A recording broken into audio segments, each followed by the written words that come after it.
Microinsurance is insurance that is specifically designed for the low-income market in terms of the coverage it offers, in terms of the premiums, the way they're calculated, as well as the way they're collected, in terms of the way we deliver products to the low-income market. Microinsurance is fundamentally a risk pooling product, just like traditional insurance, but it's with specific tools and mechanisms for addressing the low-income market and for addressing their needs in terms of product, in terms of processes, in terms of the whole realm of creating value for low-income people to be able to manage the risks that they face. Microinsurance is not something that stands aside from insurance. Microinsurance is part of the insurance continuum, with high-level insurance at the top, selling to Shell Oil and large multinationals, insurance being sold to middle-income people, maybe like myself, insurance sold to the low-income market. It's all part of the continuum. And as we sell products differently to Shell Oil than we sell to Michael McCord, we also design and structure and manage products differently for the low-income market. We can't just send a letter every year to have people pay their premiums like my insurance company does. We have to provide a different mechanism for people to be able to pay, a mechanism that's easier for them to manage. We have to educate them better. Upper income people tend to know more about microinsurance. Lower income people, they don't know about microinsurance, they don't know about insurance. What they do know about insurance often is negative. They have an antagonistic approach to insurance. So we have to spend a lot of time educating the market so that they can understand what insurance is and so that they can link that to how they can derive value from it. And so microinsurance is specifically designed in order to do that.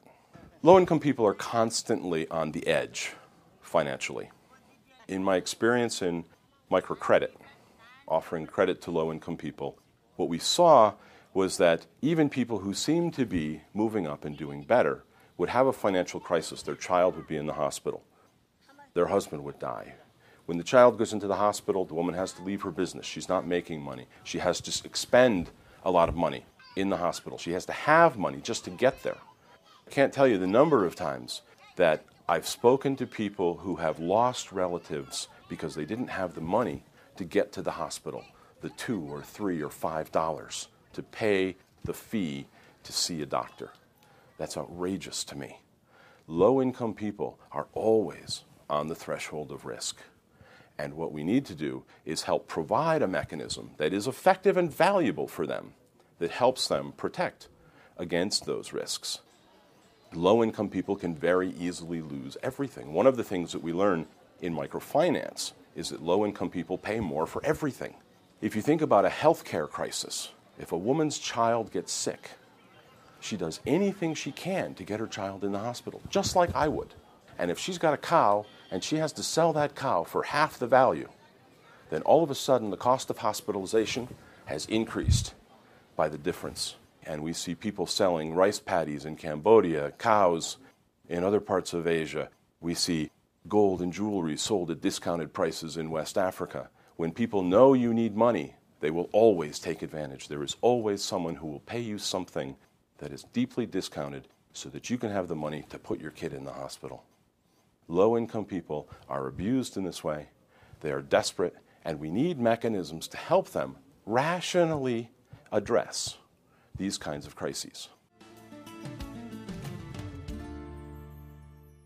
There are lots of different mechanisms for implementing microinsurance that we see across the globe. Some of the mechanisms include community-based mechanisms where low-income people gather in a community and put money into a risk pool and use that money to pay for their coverage. There's lots of risk issues for the group. There's usually not access to reinsurance. These are questionable in some cases. Some of them work well, some of them are questionable. There are mutual insurers that have been around for many, many years, and what they've been doing is taking larger groups in a more professional manner and managing the funds of those groups. Many of those historically have become the largest insurance companies in the world over time. And some of the mutuals are definitely involved in microinsurance. In some places in particular, Latin America has a good concentration of these mutuals that are doing some interesting work. The mechanism that I follow and I approach is a is a partnership model where we link a delivery channel with a commercial insurance company. The reason is that what we need for successful microinsurance is we need easy access, easy and efficient access to the low-income market. But we also need an institution that has the risk management capabilities. They can understand the pricing issues, they have reserves, they have access to reinsurance. They can create a secure product by merging the two skills, the skill of entering the market and access to the market, and the skill of the insurance business. So what I work with is trying to put together these two institutions. And so what we aim to do is get to the microfinance institution or the delivery channel to somehow generate an idea of the prototype of a product. What is it that our clients want? By doing demand research, by looking around at the supply that's there, and then going out to insurers and generally doing a tender offer, saying, this is what I have, this is what I want. What can you offer me that responds to this need? We create competition among the different insurers, and we create a system where presumably we're able to get a better product than if we were just focusing on one insurance company. And in this case, what happens is that the microfinance institution will work to educate the market, and this is generally more efficient because these institutions are out there working with the market already, providing financial services already, and they're able to onlay microinsurance onto the transactions that they have already, adding to efficiency. Fundamentally, microinsurance has to be cheap, right? We have to balance good products with cheap price.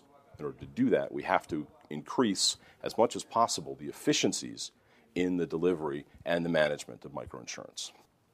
And so the role of the delivery channel is to get the product out there cheaply, get premiums collected cheaply, and be able to manage the client side.